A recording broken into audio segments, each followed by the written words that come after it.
ओम श्री गणेशाय नमः। ओम श्री परमात्मने नमः। आज का कथा प्रवचन हम एक भजन के माध्यम से करते हैं।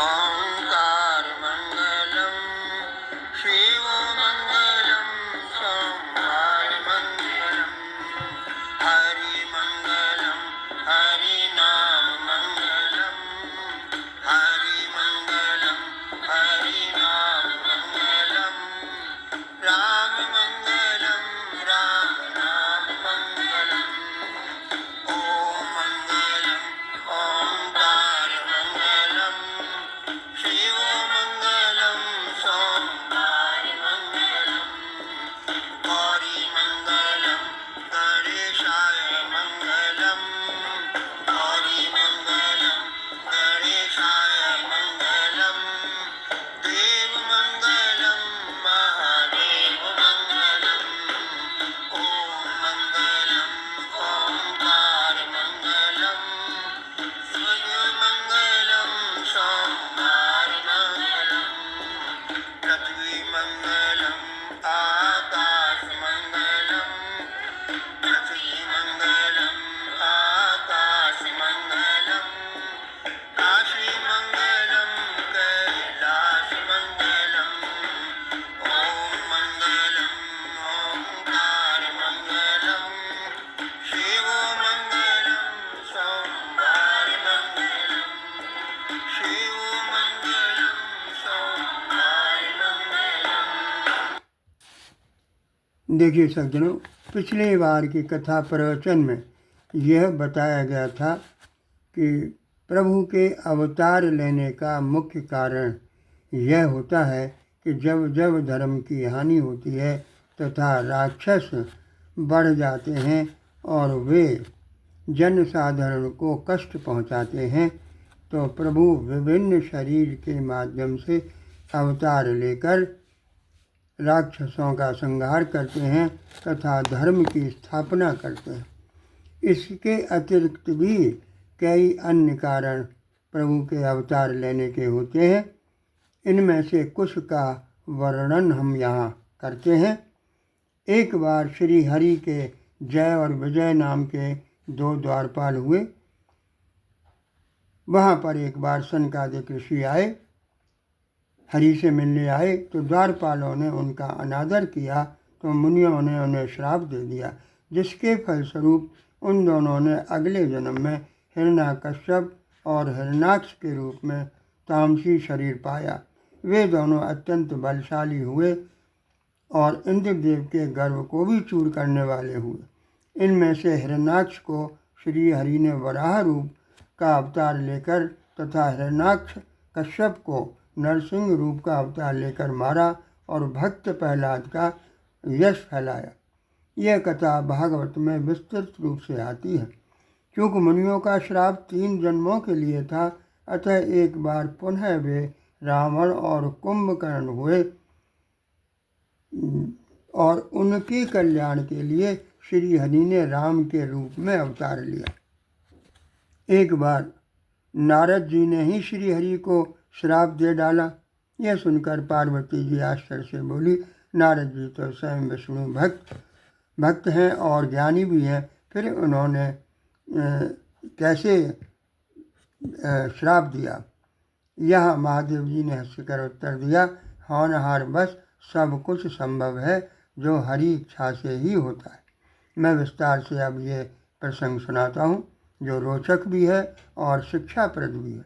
एक बार नारद जी हिमालय की ओर गए, जहाँ एक बड़ी सुंदर गुफा थी। समीप में गंगा जी बहती थी। वह आश्रम देख उन्हें श्री हरि का स्मरण हो आया, जिसके प्रभाव से उनकी वहाँ समाधि लग गई। नारद जी को समाधि में देखकर इंद्र को यह संदेह हुआ कि नारद जी जो सदैव विचरण करते रहते हैं, अचानक समाधि में कैसे स्थित हो गए? क्या कारण है? कहीं ऐसा तो नहीं कि वे मेरी अमरावती लेना चाहते हैं? अतः उन्होंने कामदेव को बुलाकर नारद जी की समाधि भंग करने के लिए कहा। कामदेव मन में प्रसन्न होकर नारद जी की समाधि भंग करने हेतु योजना बनाने लगा। अतः उसने समाधि स्थल के आसपास अपनी माया से बसंत ऋतु को उत्पन्न कर दिया तथा तरह तरह के पुष्प जिन पर भौरे गुंजन कर रहे हों ऐसा वातावरण उत्पन्न कर दिया। तीनों तरह की वायु शीतल मंद सुगंधित चलने लगी जो कामाग्नि को भड़काने वाली थी। नवयुवती देवांगनाएं भी क्रीड़ा एवं गान करने लगी, परंतु नारद जी पर इन सब का कोई प्रभाव नहीं पड़ा तो कामदेव को डर सताने लगा और वह मुनि के चरणों में पड़कर क्षमा याचना करने लगा। मुनि द्वारा क्षमा किए जाने पर कामदेव अपने सहायकों सहित देवराज इंद्र की भरी सभा में गया और सब कुछ बखान कर दिया। मुनि पर कामदेव का कोई प्रभाव न होने से सभी ने उनकी प्रशंसा की, परंतु नारद जी को इस बात का अहंकार हो गया कि उन्होंने कामदेव को जीत लिया। उनसे रहा नहीं गया सो उन्होंने यह बात भगवान शिव को बताई। भगवान शिव ने यद्यपि नारद जी की प्रशंसा की, परंतु यह भी शिक्षा दे डाली कि वे इस बात को श्री हरि के समक्ष न कहें। परंतु नारद जी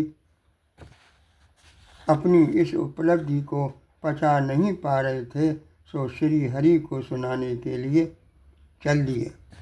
यहाँ 4 चौपाई हैं। एक बार कर तलबर बीना गावत हरि गुण गान प्रवीणा क्षीर सिंधु गवन मुनि नाथा जय बस श्रीनिवास श्रुति माथा बोले बियस चराचर राया बहुते दिनन कीन मुनि दाया काम चरिति नारद सब वासे यद्यपि प्रथम भरद शिव राख नारद कयु सकल अभिमाना कृपा तुम्हारी सकल भगवाना करुणा निधि मन दीक विचारी उर अंकुर गर्भ तर बारी उर अंकुर गर्भ तर बारी। एक बार नारद जी हाथ में बीड़ा लिए हरि गुण गाते हुए क्षीर सागर गए जहाँ भगवान नारायण रहते हैं। श्री हरि उठकर आनंद से श्री नारद जी से मिले और फिर हंसकर बोले, हे मुनिवर, इस बार तो आपने बहुत दिनों बाद दया की है, मतलब दर्शन दिए हैं। श्री हरि की विनम्रता देखिए। नारद जी थोड़ा सपचा कर बोले, हाँ प्रभु, इस बार एक घटना हुई जिसके कारण विलम्ब हुआ। नारद जी के पेट में कामदेव वाली बात पच नहीं पा रही थी, सो शिव जी के मना करने पर प्रभु के सामने कामदेव की करतूत का वर्णन किया और यह भी बताया कि इसका उन पर कोई प्रभाव नहीं पड़ा। सो श्री हरि कुछ कटाक्ष से बोले, हे मुनिराज, आपका तो स्मरण करने मात्र से ही दूसरों के काम और अभिमान मिट जाते हैं, ऐसे में भला कामदेव आपका क्या बिगाड़ सकता है। नारद जी प्रभु के कटाक्ष को समझ गए, सो कुछ झेपते हुए हाथ जोड़कर बोले, प्रभु, यह सब आप ही की कृपा है। परंतु श्री हरि तो जान गए कि नारद जी को कुछ अभिमान सा हो गया है, सो प्रभु ने सोचा कि नारद का अभिमान दूर करने हेतु कुछ करना ही पड़ेगा, क्योंकि नारद मेरे भक्त हैं और मेरे भक्त में अभिमान नहीं रहना चाहिए, नहीं तो पथ भ्रष्ट हो सकता है। सो प्रभु ने अपनी माया को प्रेरित किया। हरि माया ने मार्ग में 100 योजन का सुंदर नगर बनाया जिसमें कामदेव स्वरूप सुंदर नर नारी बसते थे। क्षीर निधि नामक वहाँ का राजा था, उसके विश्व मोहिनी नाम की सुंदर कन्या थी। वह राजकुमारी स्वयंवर करना चाहती थी। मुनि भ्रमण करते हुए उस नगर को आए तो राजा ने उन्हें अपने महल में आमंत्रित किया। मुनि महल गए तो राजा ने राजकुमारी को बुलाया और मुनि से उनके गुण दोष बताने को कहा। मुनि राजकुमारी को देखकर वैराग भूल गए और बड़ी देर तक उसे निहारते रहे।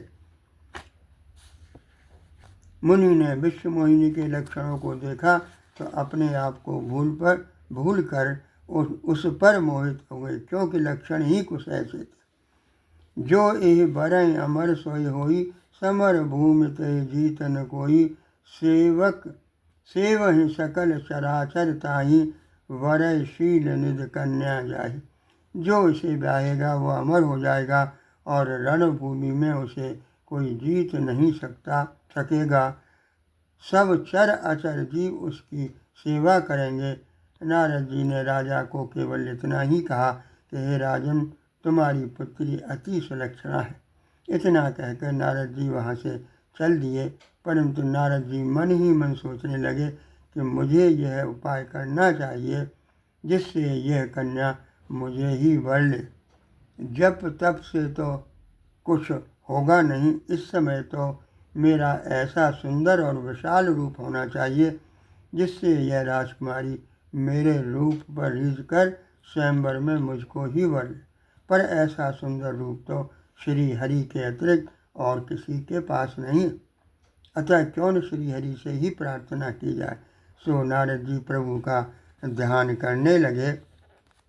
बहुविध विनय कीन ते काला, प्रगट्यु प्रभु कौतुकी कृपाला। आपन रूप देहु प्रभु मोही, आन भांति नहीं पावो ओहि। नारद जी ने बहुत प्रकार से प्रभु की विनती की तो लीलामय प्रभु वहीं पर प्रकट हो गए। नारद जी ने बहुत ही दीन भाव से सब कथा सुनाई और कहा कि हे प्रभु, आप अपना रूप मुझे दे दीजिए ताकि वह कन्या मुझे वर ले। इसके अतिरिक्त और कोई उपाय नहीं। हे प्रभु, जिस तरह से मेरा हित हो वही कीजिए। जेहि विधि हों परम हित, नारद सुनऊ तुम्हार, सोई हम करबन आन कछु, बचन न मिसाह। यहाँ प्रभु कहते हैं कि हे नारद, जिस प्रकार भी तुम्हारा हित होगा हम वही करेंगे, हमारा वचन असत्य नहीं होता। प्रभु कहने लगे, हे योगी मुनि सुनिए, जैसे रोग से व्याकुल रोगी को वैद्य को पथ्य नहीं देता, भले ही रोगी मांगे, वैसे ही मुझे तुम्हारा हित करना है। यह कहकर प्रभु अंतर्धान हो गए। माया के वशीभूत होकर नारद जी प्रभु की गुणवाणी नहीं समझ सके और नारद जी स्वयंवर भूमि को चल दिए। नारद जी प्रसन्न हो रहे थे कि अब तो यह राजकुमारी मुझे ही वरेगी, क्योंकि प्रभु ने उन्हें सुंदर रूप दे दिया। परंतु श्री हरि ने नारद के कल्याण के लिए उनका रूप क्रूप बना दिया, परंतु यह कोई नहीं जान सका। सबने उन्हें नारद ऋषि समझकर ही प्रणाम किया। नारद जी जिस पंक्ति में बैठे थे वहाँ दो शिवगण भी बैठे थे, पर ब्राह्मण वेश में होने के कारण उन्हें कोई नहीं जान सका। उन शिवगणों को सारा भेद मालूम था, अतः वो व्यंग से कह रहे थे कि विधाता ने इनको बड़ा सुंदर रूप दिया है, राजकुमारी इन्हें ही वरेगी। शिवगणों की अटपटी बातें यद्यपि नारद जी को अच्छी नहीं लग रही थी, तो भी वे इसे अपनी प्रशंसा समझ प्रसन्न हो रहे थे। राजकुमारी माला लेकर इधर उधर घूमने लगी तो नारद जी भी उचक उचक कर उसे देखने लगे, पर राजकुमारी ने उनका वानर रूप देख वो वहाँ से चली गई। तभी लोगों ने देखा, धर नृप तनु तह गयऊँ कृपाला, कुंवर हरस में लेऊ जयमाला, दुल्हन ले गे लक्ष्य निवासा, नृप समाज सब भयऊ निराशा। तभी श्री हरि वहाँ राजा का रूप धारण कर आए और राजकुमारी ने हर्षित होकर उनके गले में जयमाला डाल दी। लक्ष्मी निवास भगवान दुल्हन को ले गए। समस्त राजमंडली निराश हो गई। सबसे अधिक निराशा नारद जी को हुई। वे सोचने लगे कि प्रभु ने मुझे रूप तो अच्छा दिया होगा, पर प्रभु ने यह नहीं बताया कि वे स्वयं भी इस राजकुमारी का वरण करना चाहते हैं। प्रभु ने मुझसे छल क्यों किया। वह यह सोच ही रहे थे कि शिवगणों ने उनसे कहा कि मुनिवर, जाकर दर्पण में अपना मुख तो देखिए। उन्होंने जल में अपना मुख देखा तो अपना रूप देखकर क्रोध और बढ़ा, तो शिव गणों को श्राप दे दिया, तुम दोनों जाकर राक्षस हो। तुमने हमारी हंसी उड़ाई, उसका फल चखो, अब किसी की हंसी मत उड़ाना।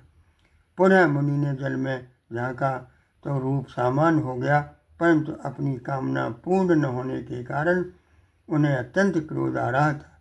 क्रोध आने पर बुद्धि विवेक भ्रष्ट हो जाती है और बुद्धि भ्रष्ट हो जाने पर मनुष्य अपना पराया, गुरु शिष्य स्वामी सेवक सभी संबंध भूलकर क्रोधवश अनाप शनाप बकने लगता है। यही हालत नारद जी की हुई। उन्हें श्री हरि पर क्रोध आ रहा था, सो वे श्री हरि को खरी खोटी सुनाने के लिए चल दिए। सोचने लगे, देहु श्राप के मरे हो जाई, जगत मोर उपहास कराई। बीचहि पंथ मिले धनुधारी, संग रमा सोई राजकुमारी। बोले मधुर बचन सुरसाई, मुन कह चले विकल की नाई। सुनत बचन उपजात क्रोधा, माया बसन रहा मन बोधा। पर संपदा सकहु नहीं देखी, तुमरे ऋषा हर्ष विशेषी। मथत सिंधु रुद्रय गौरायऊ, सुरन प्रेद विषपान करा। नारद जी सोच रहे थे कि या तो श्राप दे दूंगा या प्राण दे दूंगा। उन्होंने जगत में मेरी हंसी कराई है। यह सोचते जा रहे थे कि प्रभु श्री हरि उन्हें मार्ग में ही मिल गए। साथ में लक्ष्मी जी और वो राजकुमारी भी थी। श्री हरि ने मुस्कुराकर कहा, मुनिवर व्याकुल की तरह कहाँ जा रहे हो? नारद जी क्रोध में तो थे ही, प्रभु के वचन सुनकर और उबल पड़े।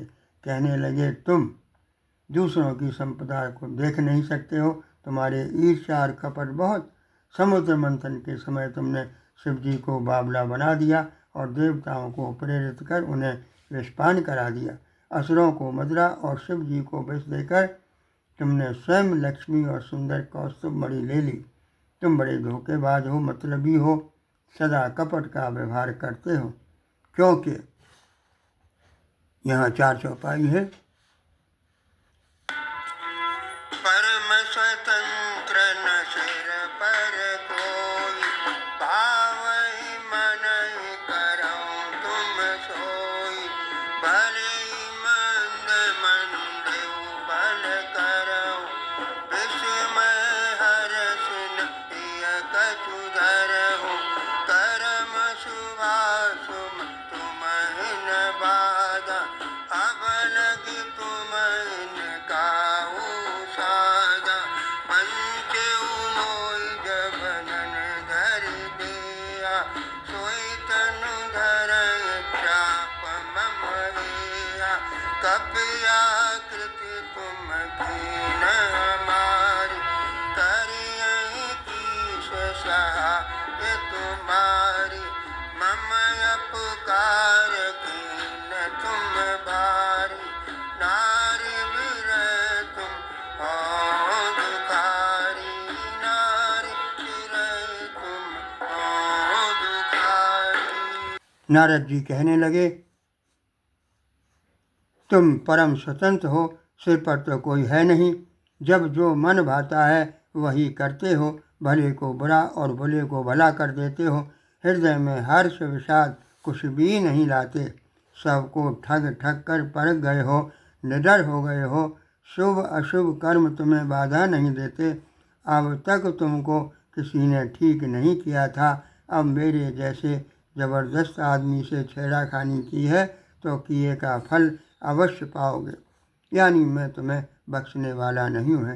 ये नारद जी कह रहे हैं प्रभु श्री हरि से। और क्या क्या फल पाओगे यह भी सुन लो।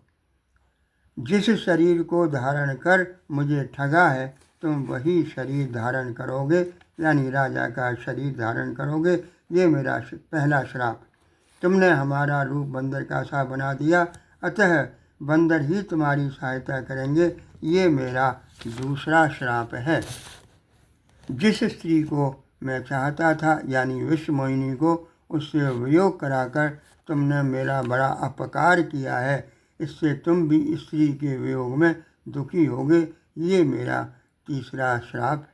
और वास्तव में सज्जनों, नारद जी के तीनों श्राप बाद में चलकर सही निकले, पर प्रभु अपने भक्तों को भक्ति मार्ग से न भटकने हेतु उनके श्राप तक को स्वीकार कर लेते हैं। नारद जी उनके परम भक्त हैं। यहाँ ब्रह्मवश भक्ति मार्ग से भटक रहे थे, सो प्रभु ने यह सब लीला की।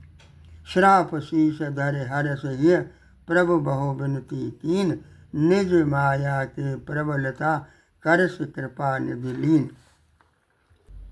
श्राप को सिर पर धारण कर हृदय में हर्षित होकर प्रभु ने नारद से बहुत विनती की और कृपा निधान प्रभु ने अपनी माया की प्रबलता खींच ली तो एकदम परिदृश्य ही बदल गया।